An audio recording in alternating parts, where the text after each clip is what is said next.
Welcome to this explainer. Today we're unpacking the rigorous science and honestly, the heavy bureaucracy behind how major developmental projects actually secure environmental clearance. Have you ever wondered how a massive new factory or a power plant gets the green light without totally ruining the air we breathe?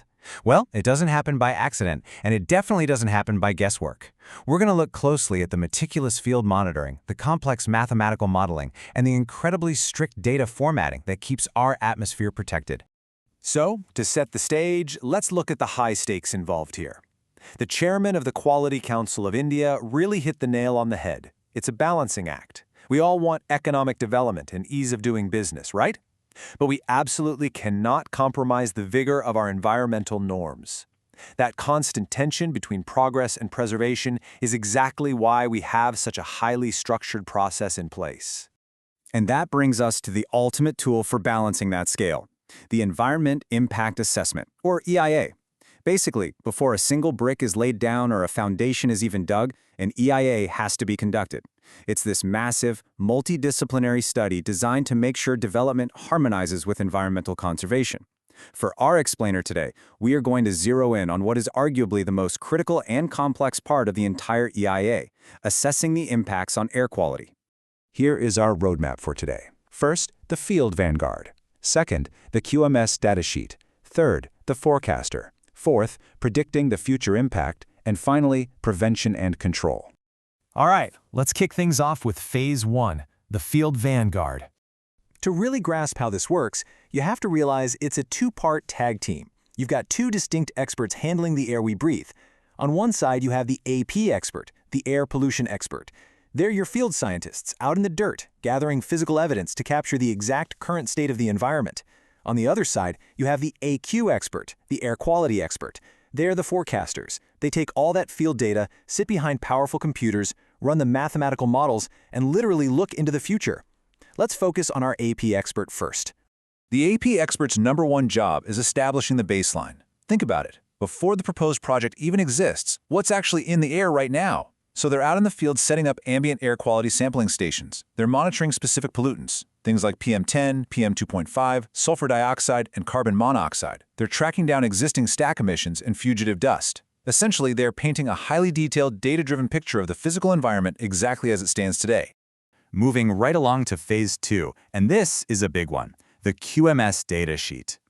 Now, you might be wondering, how do we guarantee all this field data is actually accurate? Because, let's face it, if the baseline data is wrong, the whole EIA falls apart. To prevent any guesswork, the AP expert has to lock their work into a strict quality management system, or QMS. They use a highly standardized format called the QFM 034 datasheet.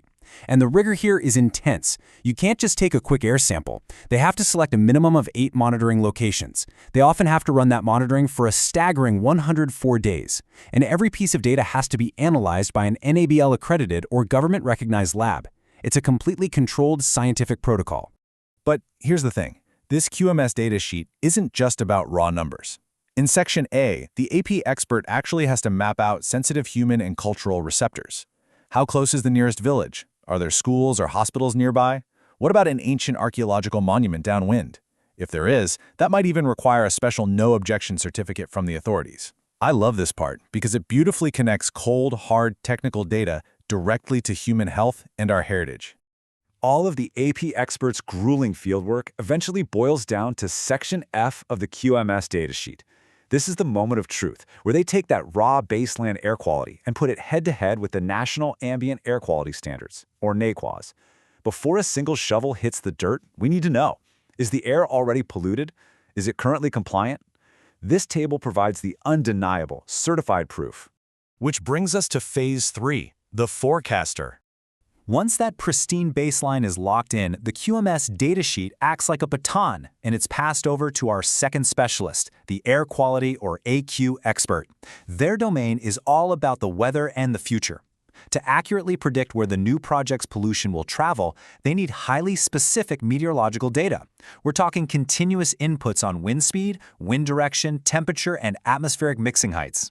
Gathering this often means setting up an on-site meteorological tower or pulling massive data sets from the closest official weather station. So what do they actually do with all that weather data? Well, they combine it with the project's proposed emission inventory, details like stack heights and exhaust velocities, and feed the whole thing into advanced software. The absolute industry standard is AirMod View. It's this incredibly powerful regulatory and mathematical model that processes these massive data sets to simulate exactly how and where pollutants will disperse into the atmosphere.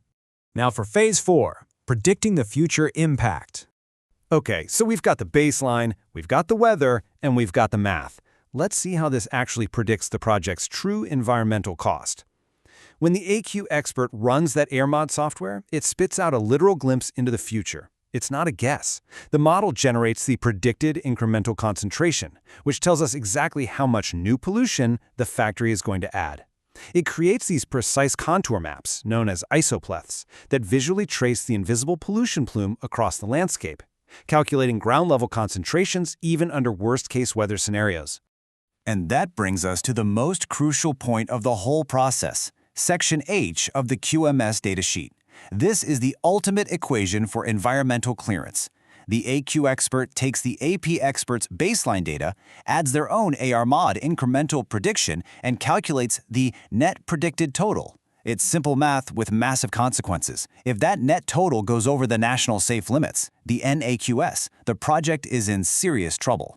But what happens if it does go over? That's Phase 5, prevention and control. If the Oracle's model predicts that this new pollution is going to exceed safe limits and potentially harm nearby schools or villages, the whole process doesn't just stop. This is where our AP expert steps back into the ring. In Section I of the datasheet, they have to design specialized control equipment to slash those emissions right at the source. We're talking about massive industrial bag filters, electrostatic precipitators, wet scrubbers to chemically remove sulfur, and even thick green belts of trees that act as natural barriers. This brilliantly shows you the real power of the EIA. Without these controls in place, the unmitigated emissions would lead to severe legal violations and real health crises for the sensitive receptors nearby.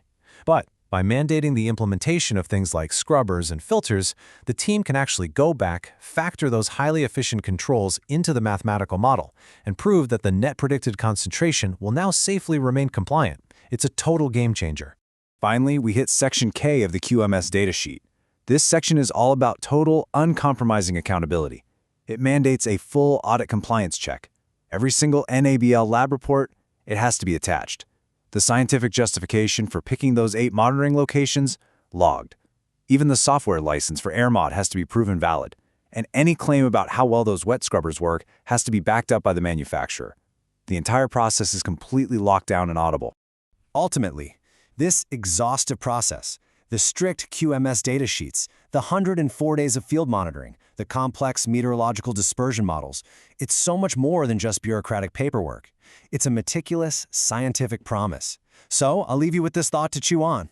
When a massive factory runs cleanly 20 years from now, will we actually recognize the invisible math and rigorous field science that secured the air our children breathe today? Thanks for joining me on this explainer, and as always, keep learning.